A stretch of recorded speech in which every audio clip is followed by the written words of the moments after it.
নমস্কার বন্ধুরা, আজ 2 এপ্রিল 2026। আজকের দিনটি পশ্চিমবঙ্গের রাজনীতির ইতিহাসে যেমন গুরুত্বপূর্ণ, তেমনি রাজ্যের লক্ষ লক্ষ বেকার যুবক যুবতী এবং মা বোনেদের জন্য একটি নতুন অধ্যায়ের সূচনা। গতকাল 1 এপ্রিল মুখ্যমন্ত্রী মমতা বন্দ্যোপাধ্যায় আনুষ্ঠানিকভাবে বাংলায় যুবসাথী প্রকল্পের সূচনা করেছেন। আজ 2 এপ্রিল সেই প্রকল্পের প্রথম দফায় টাকা এবং সুবিধা নিয়ে বড় আপডেট এসেছে। এছাড়া আজ দিল্লিতে উচ্চকক্ষ অর্থাৎ রাজ্যসভা থেকে বাংলায় 5 জন হেভিওয়েট সাংসদ অবসর নিচ্ছেন এবং নতুন প্রতিনিধিরা দায়িত্ব নিচ্ছেন। আজকের ভিডিওতে আমি এই সবকটি বিষয় নিয়ে একদম সঠিক তথ্য আপনাদের দেবো। ভিডিওটি শেষ পর্যন্ত দেখুন। যুবসাথী আজ থেকে কি পরিবর্তন? 1 এপ্রিল থেকে বাংলার যুবসাথী প্রকল্প কার্যকর হয়ে গিয়েছে। আপনারা যারা 21 থেকে 40 বছরের মধ্যে এবং মাধ্যমিক পাস করে আবেদন করেছিলেন তাদের জন্য আজকের আপডেট হলো টাকা ঢোকা শুরু। সরকারি নির্দেশিকা অনুযায়ী আজ 2 এপ্রিল থেকে যোগ্য আবেদনকারীদের অ্যাকাউন্টে প্রথম কিস্তি 1500 টাকা পাঠানোর প্রক্রিয়া শুরু হয়েছে। SMS আপডেট, অনেকের ফোনে ইতিমধ্যেই কনফার্মেশন মেসেজ আসা শুরু হয়েছে। যদি আপনার মেসেজ না আসে তবে ঘাবড়ানোর কিছুই নেই। ধাপে ধাপে প্রায় 84 লক্ষ আবেদনকারীর তথ্য যাচাই করা হচ্ছে। ভেরিফিকেশন, যারা এখনও পেন্ডিং স্ট্যাটাস দেখাচ্ছে তারা হেল্প ডেস্ক নম্বরে যোগাযোগ করতে পারেন। এপ্রিল মাসের পেমেন্ট আপডেট।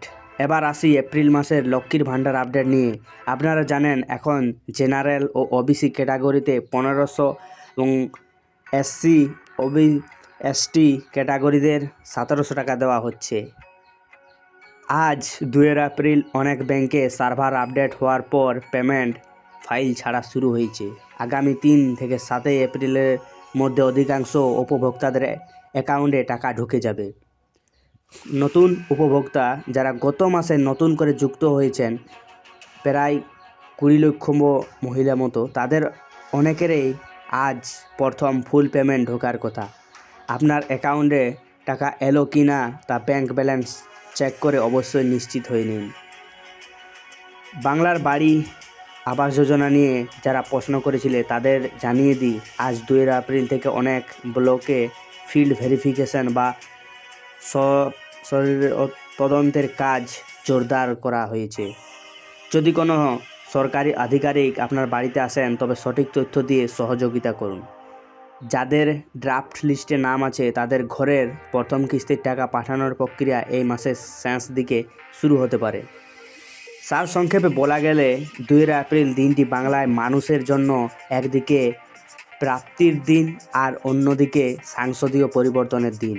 আপনাদের মধ্যে কে কে আজ বাংলায় যুবসাথী বা লক্ষ্মীর ভাণ্ডার এর মেসেজ পেয়েছেন তা নিচে কমেন্ট বক্সে জেলার নাম সহ অবশ্যই জানান। ভিডিওটি ভালো লাগলে লাইক দিন।